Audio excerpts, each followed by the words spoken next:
साथियों नमस्कार, मैं शुभम तिवारी रिजल्ट गुरु की यूट्यूब चैनल पर आपका बहुत बहुत स्वागत करते हैं। साथियों कैसे हैं आप सभी, एक बार आप लोग कमेंट के माध्यम से बताइएगा। साथियों आज हम बात करने वाले हैं आरटीई 2009 की, जो भैया पेपर में हमेशा आता है।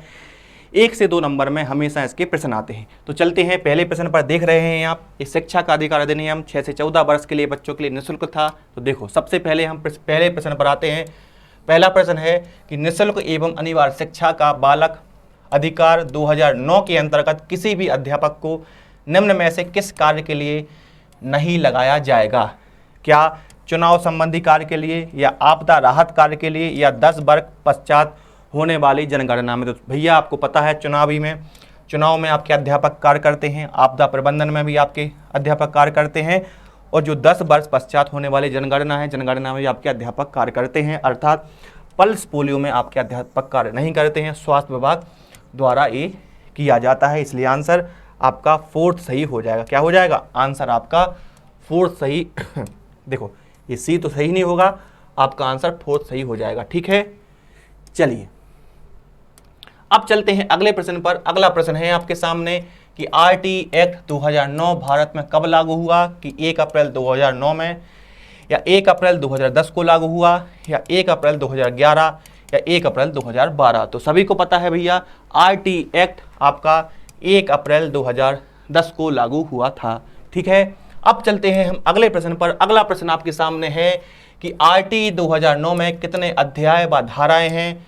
कि 7 अध्याय 35 धाराएं, या 1 अनुसूची, या 8 अध्याय 38 धारा, या 2 अनुसूची, या 7 अध्याय 38 धाराएं, या 1 अनुसूची, या 8 अध्याय 35 धाराएं, या 2 अनुसूची? तो आपको इसका आंसर बताना है।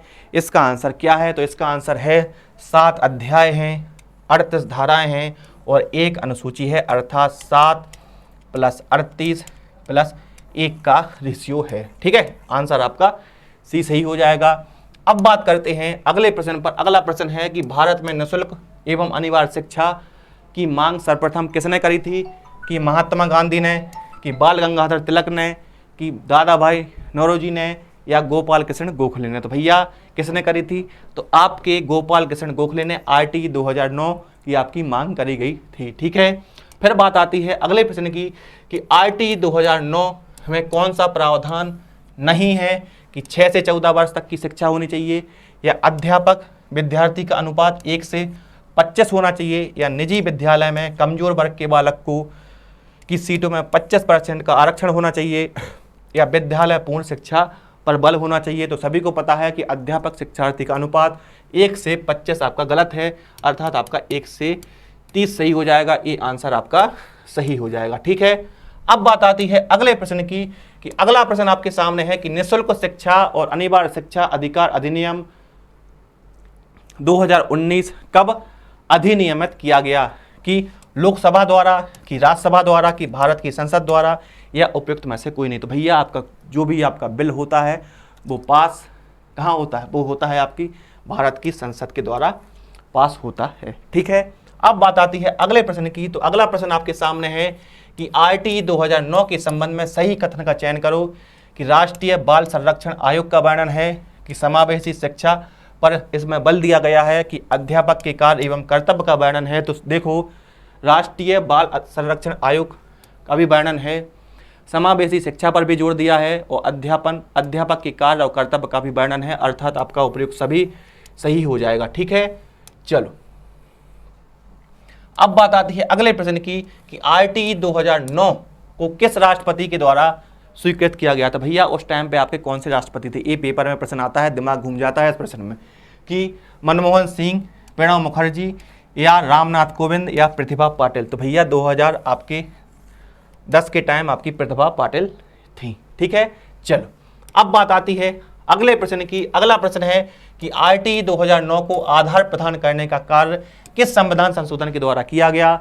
कि 42वां संशोधन 1976, या 44वां 1978, या 52वां 1985, या 86वां 2002? तो भैया यही सही हो जाएगा।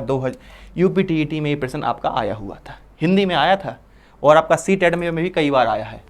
अब बात आती है आपके सबसे आखिरी प्रश्न पर, और ये सबसे पसंदीदा प्रश्न है, लेकिन ये आप लोग ध्यान नहीं रखते। क्या है? कि राष्ट्रीय शिक्षक दिवस क्या है? राष्ट्रीय शिक्षक दिवस कब मनाया जाता है? 5 अक्टूबर, 5 सितंबर, 11 नवंबर या 15 अगस्त को? तो इसका आंसर क्या है? इसका आंसर है भैया 11 नवंबर को मनाया जाता है राष्ट्रीय शिक्षा दिवस। ठीक है, राष्ट्रीय शिक्षा दिवस आपका 11 नवंबर को मनाया जाता है और आंसर आपका सी सही हो जाएगा। अब आपको कमेंट में बताना है कि 10 में से कितने प्रश्न आपके सही हुए। और रिजल्ट गुरु लेके आया है आपके साथ एकलव्य बैच।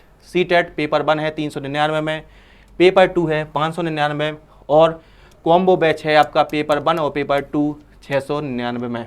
ठीक है, तो सेशन कैसा लगा आप लोग कमेंट के माध्यम से बताइएगा। एक नए सेशन को लेकर फिर आएंगे, तब तक के लिए अपना ख्याल रखिएगा। Thank you.